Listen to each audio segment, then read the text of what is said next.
बुद्धि की देवता गणेश भगवान की जय। ओम गंगणपतये नमः। नमस्कार, भक्ति भजन चैनल में आपका स्वागत है। मेरे प्यारे मित्रों, भाइयों और बहनों, अब हम सुनते हैं गणेश जी की कथा। बात तब की है जब सतयुग चल रहा था। एक राजा था। राजा का नाम था मकरध्वज। मकरध्वज बहुत ही धार्मिक प्रवृत्ति का राजा था और अपनी प्रजा का अपनी संतान की तरह पालन करता था। अतः उसके राज्य में प्रजा पूरी तरह सुखी थी एवं प्रसन्न थी। राजा पर मुनि याज्ञवल्क्य का बड़ा स्नेह था। उनके ही आशीर्वाद से राजा को एक पुत्र की प्राप्ति हुई। राजा का स्वामी यद्यपि मकरध्वज था, परंतु राजकाज उसका एक विश्वास पात्र मंत्री चलाता था। मंत्री का नाम धर्मपाल था। धर्मपाल के 5 पुत्र थे। सभी पुत्रों का विवाह हो चुका था। सबसे छोटे बेटे की बहू गणेश जी की भक्त थी और उनका पूजन किया करती थी। गणेश चौथ का व्रत भी करती थी। सास को बहू की गणेश भक्ति सुहाती नहीं थी। पता नहीं क्यों उसे यह शंका रहती थी कि यह बहू हम पर जादू टोना टोटका करती है। सास ने बहू द्वारा गणेश पूजन को बंद कर देने के लिए अनेक उपाय किए, पर कोई उपाय सफल नहीं हुआ। बहू की गणेश जी पर पूरी आस्था थी, अतः वह विश्वास के साथ उनकी पूजा करती रही। गणेश जी जानते थे कि मेरी पूजा करने के कारण सास अपनी बहू को परेशान करती रहती है, अतः उसे पाठ पढ़ाने मजा चखाने के लिए राजा के पुत्र को गायब करवा दिया। फिर क्या था, हाय तौबा मच गई। राजा के बेटे को गायब करने का संदेश सास पर प्रकट किया जाने लगा। सास की चिंता बढ़ने लगी। छोटी बहू ने सास के चरण पकड़कर कहा, माँ जी, आप गणेश जी का पूजन कीजिए। वे विघ्न विनाशक हैं, आपका दुख दूर कर देंगे। सास ने बहू के साथ गणेश पूजन किया।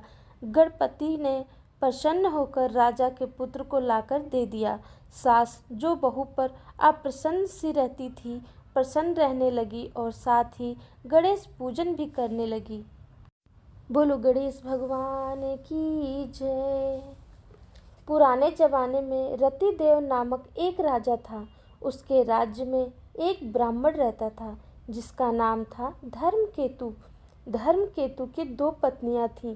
एक का नाम था सुशीला और दूसरी का नाम चंचला था। दोनों पत्नियों के विचारों एवं व्यवहारों में बहुत अंतर था। सुशीला धार्मिक प्रवृत्ति की थी और व्रत उपवास पूजन अर्चना किया करती थी। इसके विपरीत चंचलता भोग विलास में मस्त रहती थी। वह शरीर के श्रृंगार पर ही अधिक ध्यान देती रहती थी।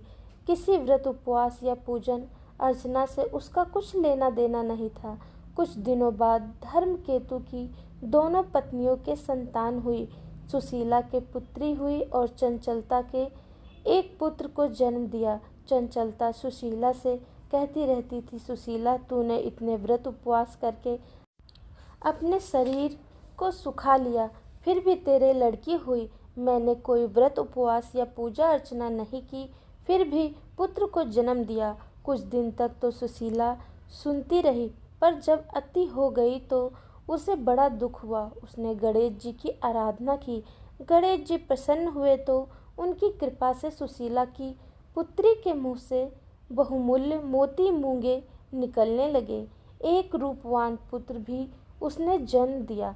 सुशीला का ऐसा सौभाग्य जागा तो चंचलता के मन में जलन होने लगी। उसने सुशीला की बेटी को कुएं में गिरा दिया, पर सुशीला पर तो गणेश जी की कृपा थी। उसकी बेटी का बाल भी बाका नहीं हुआ और वह सकुशल कुएं से निकल गई। बोलो श्री है गणेश भगवान की जय। कथा उस समय की है जब प्राचीन काल में पृथ्वी पर राजा पृथु राज करते थे।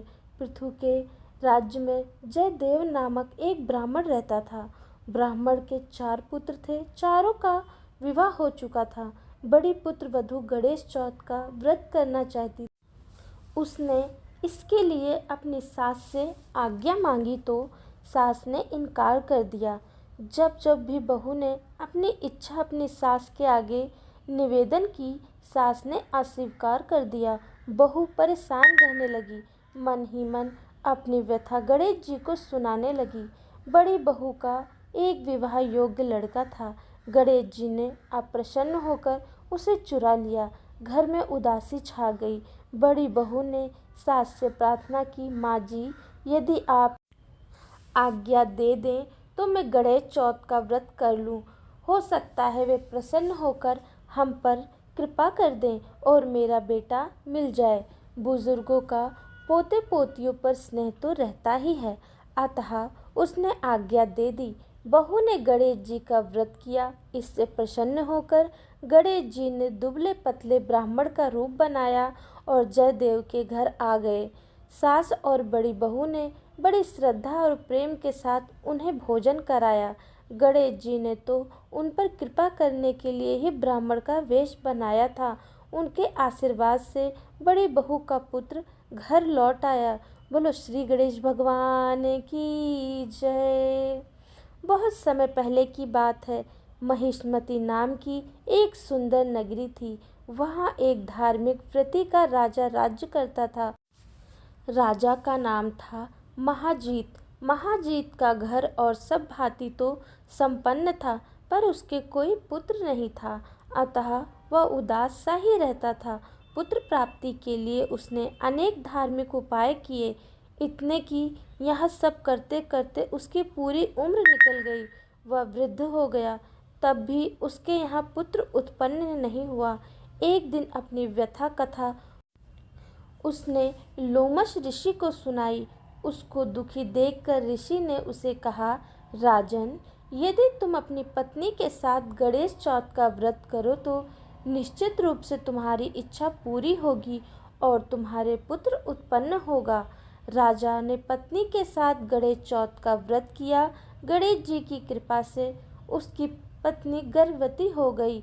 10वें महीने में उसके गर्भ से एक सुंदर पुत्र का जन्म हुआ। गणेश जी ने उनकी मनोअभिलाषा पूरी कर दी। बोलो श्री गणेश भगवान की जय। सतयुग की बात है। तब एक धर्मात्मा राजा का राज्य था। वह राजा बड़ा धर्मात्मा था। उसके राज्य में एक अत्यंत धर्मात्मा ब्राह्मण था। नाम था विष्णु शर्मा। विष्णु शर्मा के 7 पुत्र थे। वे सातों अलग अलग रहते थे। विष्णु शर्मा की जब वृद्धावस्था आ गई तो उसने सब बहुओं से कहा कि तुम सब गणेश चतुर्थी का व्रत किया करो। विष्णु शर्मा स्वयं भी इस व्रत को करता था। अब बूढ़ा हो जाने पर यह दायित्व वह बहुओं को सौंपना चाहता था। जब उसने बहू से इस व्रत के लिए कहा तो बहुओं ने नाक भौं सिकोड़ते हुए उसकी आज्ञा न मानकर उसका अपमान कर दिया। अंत में छोटी बहू ने अपने ससुर की बात मान ली। उसने पूजा के सामान की व्यवस्था करके ससुर के साथ व्रत किया और भोजन नहीं किया। ससुर को भोजन करा दिया। जब आधी रात बीती तो विष्णु शर्मा को उल्टी दस्त लग गए। छोटी बहू ने मलमूत्र से गंदे हुए कपड़ों को साफ करके ससुर के शरीर को धोया और पोंछा। पूरी रात बिना कुछ खाए पिए जागती रही। गणेश जी ने उन दोनों पर अपनी कृपा की। ससुर का स्वास्थ्य ठीक हो गया और छोटी बहू का घर धन धान्य से पूर्ण हो गया। फिर तो अन्य बहुओं को भी इस घटना से प्रेरणा मिली और उन्होंने भी गणेश जी का व्रत किया। बोलो गणेश भगवान की जय। गणेश जी की आरती। सदा भवानी दहिने गौरी पुत्र गणेश, 5 देव रक्षा करे ब्रह्मा विष्णु महेश। जय गणेश जय गणेश जय गणेश देवा, माता जाकी पार्वती पिता महादेवा। जय गणेश जय गणेश जय गणेश देवा, माता जाकी पार्वती पिता महादेवा। एक दंत दयावंत 4 भुजाधारी, मस्तक पर सिंदूर सोहे मूस की सवारी। जय गणेश जय गणेश जय गणेश देवा, माता जाकी पार्वती पिता महादेवा। अंधन को आँख देत कोढ़िन को काया, बाझन को पुत्र देत निर्धन को माया। जय गणेश जय गणेश जय गणेश देवा, माता जाकी पार्वती पिता महादेवा। हार चढ़े फूल चढ़े और चढ़े मेवा, मोदक को भोग लगे संत करे सेवा। जय गणेश जय गणेश जय गणेश देवा, माता जाकी पार्वती पिता महादेवा। दीनन की लाज रखो शंभु सुत वारी, पूरन सब काज करो जाए बलिहारी। शूर श्याम शरण आए सफल की जो सेवा, जय गणेश जय गणेश जय गणेश देवा, माता जाकी पार्वती पिता महादेवा। जय गणेश जय गणेश जय गणेश देवा। गजाननं भूतगणादिसेवितं कपितजम्बूफलचारुभक्षणम् उमासुतं शोकविनाशकारकं नमामि विघ्नेश्वरपादपङ्कजम्। कथा आरती अच्छी लगी हो तो प्लीज़ एक लाइक सब्सक्राइब ज़रूर करें, अच्छा लगे तो शेयर भी करें। धन्यवाद।